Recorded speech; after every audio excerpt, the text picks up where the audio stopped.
waxaa nabigu tilmaamaya boqor baa jiray boqoradii hore ka mid ah. qur-aanku inta badan ama nusuustu inta badan ma tilmaamto qisaska sidan bini aadamku sheekada u qoro. bini aadamku wuxuu ihtimaam siiyaa qofka magaciisa, wakhtigu meeshuu ahaa, goortay qisadu dhacday, magaaladii ay ka dhacday, waxaasi muhimka maaha. qur-aanka iyo sunnadu markay inta badan ka warramayaan waxay ka warramaan qisadu namuda tusaalaha ay tahay, meesha tusaalaheedu ku jiro. ayan kan qofkii ay ku dhacday, qof magacu doona ha yeesho, magaalada ay doonto ha haato, wakhtigu doona, dhacdadan inay sidaa u dhacda qiimo samaynaysaa. ama afraaddii samaysay wax badan lagama warramayo. wuxuu nagu leeyahay dadkii idinka horreeyey boqor baa ka mid ahaa. boqorkaasi wuxuu lahaa sixiroole. sixiroolihiisii baa gaboobay. dabeetana wuxuu yihi waan gaboobo, waxaa laga yaabaa inaad jashaydii dhowdahay, waxaad ii keentaan wiil yar oo fahima, yacni hore wuxu fahmaya, oo fatin ah, intelligent ah, oo laqin ah, yacni daakiradiisu fiicantao wixii loo laqimo qabanaya. 3 eray baa meeshan ku jira: boqor, saaxir iyo wiil. boqorrada daalimiinta inta badan haddii aanu ilaahay xoog ugu xidhnayn, bini aadamku inta badan qeybka uu ka baqaa, maqanaha. dabeetana wuxuu u adeegsadaa markii aanu ilaahay ku xidhnayn caraafayn iyo faalfaalin iyo waxa kan. waxaa laga yaabaa dadku inay moodaan berigii hore zamanuljaahiligii iyo imika technology alla kuwa technologyga adeegsada. wadanadan hadda dowladaha waaweyni ka jiraan ayaa caraafiinta iyo kuwa qeybka ka warramaya waxaana guryaha cad iyo guryaha cas iyo guryaha la sheegayo o dhan. waxaan aada ula yaabaya oo ka warramaya jack shiragii xukumi jiray France 14 sano madaxweynaha ka ahaa, ayaa waxay yidhahdeen ceeba hadda lasoo saaraya waxaa ka mid ah niman madmadoobo afrikaanoo kuwan faaliyaaba intuu afrika ka keensaday intuu madaxweynahay oo dhan guriga madaxtooyaday deganaayeen. barjedka dowladdana waxay ugu qoraayeen la taliyayaal, mustashaariin inay u yihiin madaxweynaha, waa faaliyaashiisii si dowladdu lacagta u siiso. waxay dhahdaan maantadan aynu joogno dunida jaraa'idka iyo waxa la iibsaday ugu tirada badan leh waxaa ka mid a kuwa faalka iyo buruujta iyo xidigiska iyo waxaa ka warrama. marka khuraafada bini aadamku inta badan kama tago haddaanu caqiido saxiixa yeelan, walow uu cirka u diro gantaalo. waxaa la tilmaamaya xadiidkani markaa boqortooyadaasi inay lahayd niman faaliyayaal oo wuxuu sheega. faaliyahii waxaa kaloo xadiidkani tilmaamaya dadka ahlu baatilka ahi se iyana ugu xidhxidhan yihiin baatilku inuu waaro oo sii socdo. kani waa sixiroole baatil wada,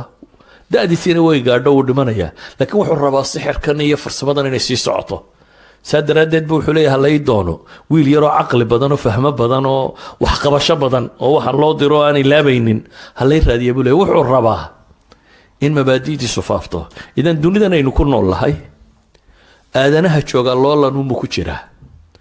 mid khayr faafinaya, mid shar faafinaya, wax cidla iska fadhiya waa yaryihiin. cid waliba wixii ay rumaysan tahay. daweydika imka dunidan arkaa qaanuunadu kolba qolada codkoodu soo batee siyaasiyiintu ay ka shakiyaan unbuu systemka waxbarasho iyo qaanuunada iyo waxa kane uu waacda. imka LGBT iyo kuwa kan iyo waxaan o dhan maxaa ka dhigay in dowladuhu ka dambeeyaan caynkan? waa dadkaa batay, dadka waxaan raadinayaa batay. cod bay leeyihiin dowladuhu iyo siyaasiyiintu ay ka cabsanayaan oo ay rabaan inay helaan kuwa xuquuqdooda in la siiyo oo qaanuunka la mariyo kan la mariyo. idan bini aadamka dunida ku nooli loolankaasi ku jiraa. cid waliba waxay aaminsantahay waxay rabtaa inay meel mariso u hore u socdo. ninkan sixirooli wuxuu leeyahay markaa wiil yaroo fahmadiisu fiican tahay, waxqabadiisuna daakiradiisuna wixii loo laqimana xejinaya ii doona. waxaa muuqata in wiilkii la raadiyo lasoo helay. dabeetana sixirooli baa loo geeyay inuu sixirka baro. wiilkii dariskiisii sidii usoo qaadanaya sixiroole ugu tegayey ayuu meel dhexe wuxuu ku arkay wadaad sawmaca ku jira, mank. wadaadadan intay bulshada iskaga tagaan raahibiinta noqdo iska cibaadaysta, nin wadaadoo sawmaca ku jiro arkay. ninkiibuu la fadhiistay, ninkiibaa wuxuu sheegay diin xaqa iyo tawxiid iyo buuga warraba. ninkii dhallinyarada tawxiidkani wuu la fiicnaaday iyo ninkani wuxuu ka warramayo xaggana dee daris iyo iskuul buu ku jiraa looga baahan yahay inuu si fiican u barto wuxuu sameeyey markuu gurigooda ka yimaadee uu kusii socdo sixirroolaha wuxuu la sii yaro fadhiistaa wadaadka xoogaa buu ka dhigtaa dabeetana wuu dhaafaayo wuxuu tagaa sixirroolisyo uu ka soo dhigtaa markuu sixirroolaha ka soo noqdo ee uu guriga kusii socdana waa la sii fadhiistaa wadaadka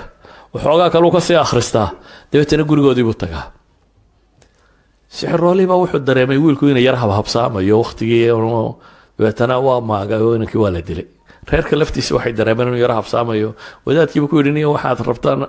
inaan waxaan dhegaystana waan doonayay dee sixirkii iyo gurigii labadiibana dhib baa ka jirta waa lay tumayaa wuxuu wadaadku ku yidhi sababtay doonaan wadaadadu markay sharxayaan ha u sharxaane markaad sixirroolaha u tagtana waxaad tidhahdaa war guriga ku habsaamay reerkaa yara habsaamiyey markaaad guriga ku socotana qolada guriga waxaad ku tidhahdaa dariskii baa nagala yara dheeraado sixirroolihii ayaan maanta ku habsaamay wiilkii farsamadiisii buu samaystay dabeetana arrinkiisii buu iska watay wiilkani waa ghulaam af carabiga ghulaamka waxaa la yidhaahdaa qofka xaddu tamyiiskana dhaafay buluuqana aan gaadhin yacni 7 jirna waa ka wenyay 15 jir meelahana ma gaadhin yacni waa teenager 13 12 10 somewhat like that weeyaan wiilku durustiisii buu iska qaataa xaggana xaq baa loo dhigaa xaggan kalena baatilkaa loo dhigaa akhiiran wiilkiioo wixii uu baranayay baranaya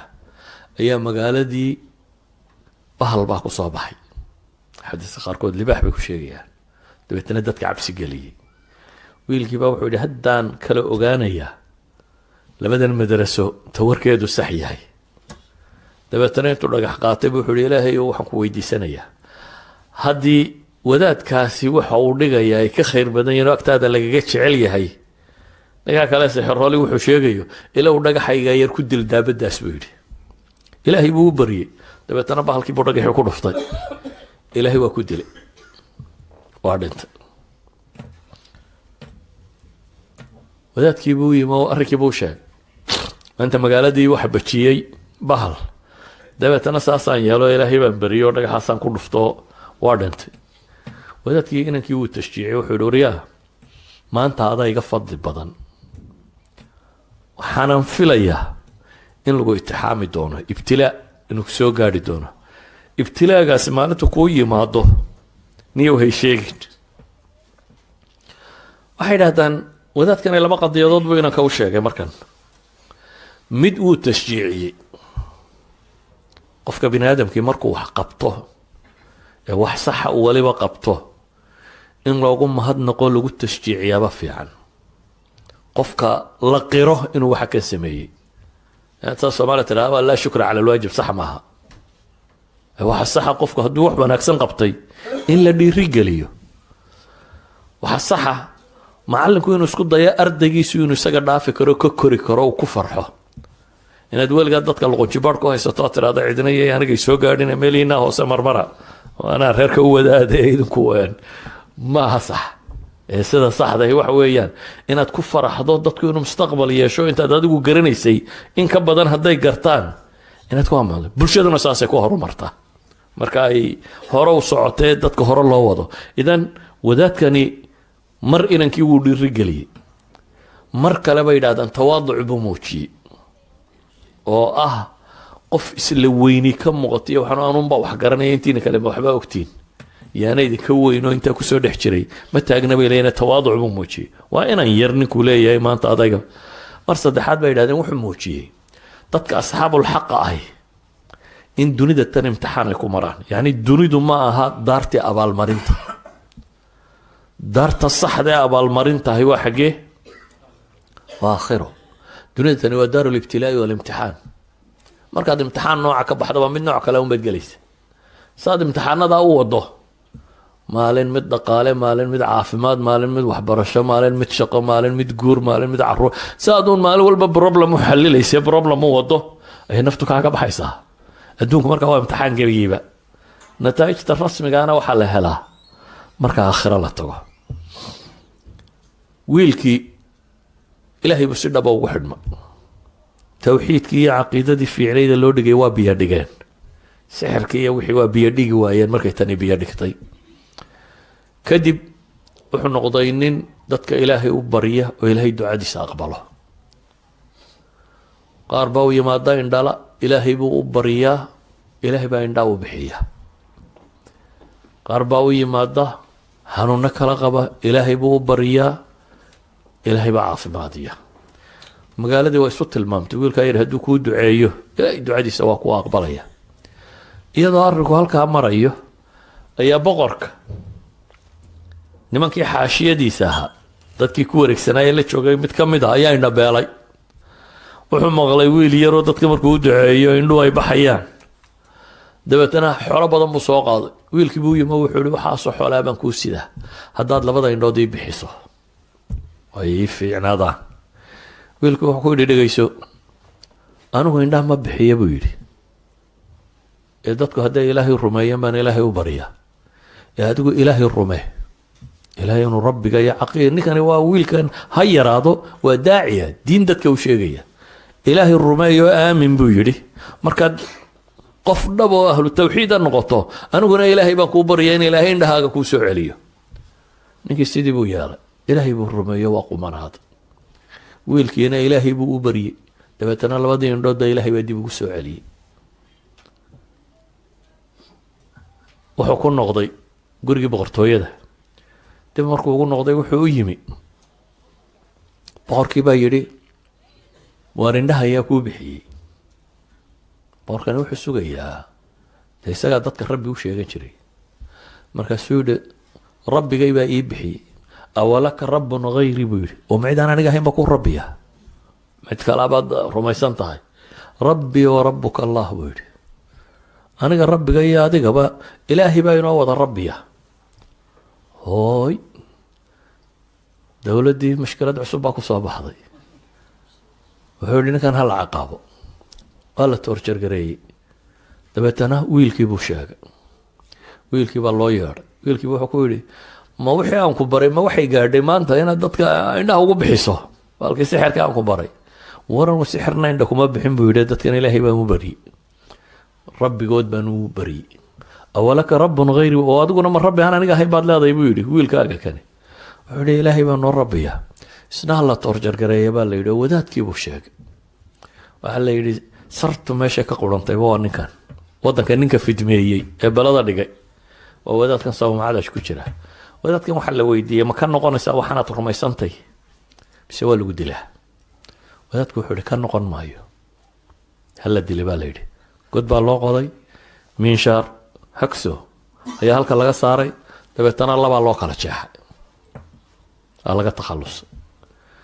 ninkii baa la keenay isna odayga indhaha loo fiiqay waxaa la yidhi haye ma ka noqonaysaa adigu may buu yidhi caqiidadu hadday degto arag ninkan shalayta gaalka ahaa ee halkan joogay ee maanta iimaan helay wuxuu diidan yahay walow la dilo inaanu iimaankiisa ka noqonaynin dabeetana may buu yidhi isna waxaa la yidhi hala miishaareeyo isna halkaa laga miishaareeyey labaa loo kala jaray wiilkii bay soo gaadhay wiilka dee sixirkiina isaga haya uu boqorku sugayay oo ninkii wax la barayay mushkiladan kalena isagaa geystay dabeetana wuxuu inta niman ku daraybu wuxuu yihi qaada waxaa geysaan buurta gebigeeda saara uu biqi doonaa markuu arko godkee waxaad tidhahdaan ama halkaasaa lagaa tuuraya ama ka noqo waxaa kanaad wado way kaxeeyeen halkii bay geeyeen markii dacalkii la saaray ayuu ilaahay baryey kan ilaahay buu ku kalsoon yihi ilaahay ou sharkooda adigu igaga fillow buu yidhi buurtii baa gilgilantay nimankii baa ilaahay ka daadiyay askarta ahaa isagii baa badbaaday u soo noqday iskamuu tegin wiilkan iyo mays odhan gaalkii ilaahay baa kaa badbaadiya baxso ninkani waa nin diin xambaarsan oo raba bulshada tan inuu bedelo boqorkiibuu ku soo noqday ay kan buu yidhi boqorkii wuxuu yidhi maya ciidankaa kugu daray ilaahay baa ku fillaaday buu yidhi ciidankan u diyaariyo wuxuu yidhi doontaa qaata wiilka nasaara badweynta geeya waxaad tidhahdaa ma ka noqonaysaa hadduu diido badda bartankeeda dhiga buu ku yidhi waa la kaxeeyey baddii baa la geeyey ma ka noqonaysaa baa la yidhi ilaahay oo adigu sharkooda igaga fillow buu kuwiina ku ducaystay doontii baa qallibantay nimankii waa dhinteen isagiina ilaahay waa soo badbaadiyey waa soo noqday boqorkii buu u yimi haddana waan meeye buu yidhi raggaan kugu daray ilaahay baa ku fillaaday buu yidhi kuwaana boqoroo ma rabtaa buu yidhi inaad disho haa buu yidhi sidaad ii dili kari lahayd baan kuu sheegayaa buu yidhi dadkao dhan isugu yeedh magaalada degan dabeetana meel markaad isugu weedho aniga tiirka igu xidh kadib qaanso qaado jucbadaydaa leebabka ku jira arooskii uu halka ku sitay xabad kala soo baxa gantaalkaa yar ama leebkaa kala soo baxa dabeetana markaad qaansada saarta leebka waxaad tidhaahdaa bismi illaahi rabbi alghulaam magaca allaan cuskaday ghulaamka rabbigiiya intaa dhe buu yidhi markaasubaad ii dili kartaa si kale ood ii dili kartaa ma jirto dadka muxuu ku leynayay ilaahay baa noo rabbiya soo maaha laakiin nimanka siyaasiyiinta hadday dantoodu gasho markaana iska odhanaya dadka wuxuu ku leynayeen waxaan wadadii ku dhinteen ilaahay baa noo rabbiya buu dadka ku laayay iminkana wuxuu rabaa inuu inankan dilo laakiin dantii waxay ka gashay inuu yidhaahdo maxay bismi illaahi rabbi alghulaam dadkii oo dhan bu isugu yeedhay meeshii baa wiilkii lagu xidhay sidii uu sheegay buu qaansadii u qaatay dabeetana waa bahashii waa ku riday wuxuu ugu ducaystay magaca allaan u cuskaday oo wiilkan yar rabbigiiya leebkiibuu ku ganay halkaasuu kaga dhacay dhafoorka wiilkii yaraa halkiibuu wiilku gacanta saaray waa dhintay magaalada dadkii joogay waxay idhahdeen wiilka mar haddii laba dili kari waa in rabbigii loo cuskado mooyaane aamanaa birabbi alghulaam bay idhahdeen marka annaguna wiilkani rabbiguu rumaysanaa ayaanu rumaynay bay idhaahdeen boqorkii baa loo yimi oo waxa lagu yidhi wixii aad ka baqaysay soo maaha inuu diini faafto dadkani diinta rumeeyo tii baa dhacday baa lagu yidhi wixii aad ka baqaysay wuxuu yidhi waxay yeeshaan magaalada sekad walba godad ka qoda dabeetana dab ku shida xaabada dugdhiga markay holaacdo guryaha dadka ka soo saaro waxaad tidhaahdaan ma ka noqonaysaan mise waa laydin gubaa wixii ka noqda sii daaya wixii kalena guba dadkii markii meeshii la tubay aa la yidhaha ma ka noqonaysaa may bay yidhaahdaan ilaahay baan rumaynay waa lagu ridaa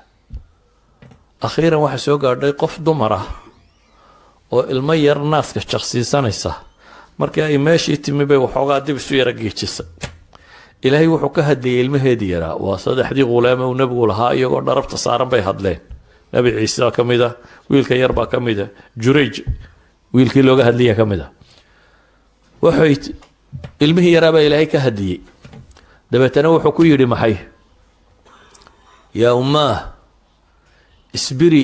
fa innaki cala alxaq hooyoy sabir xaq baad ku sugantay buu leeyahy kii naaska nuugay hooyoy sabir xaq baad ku sugan tahay kadib ayaa islaantiina la gubay qisadu wax ka dambeeya laynooma sheegin waa intaa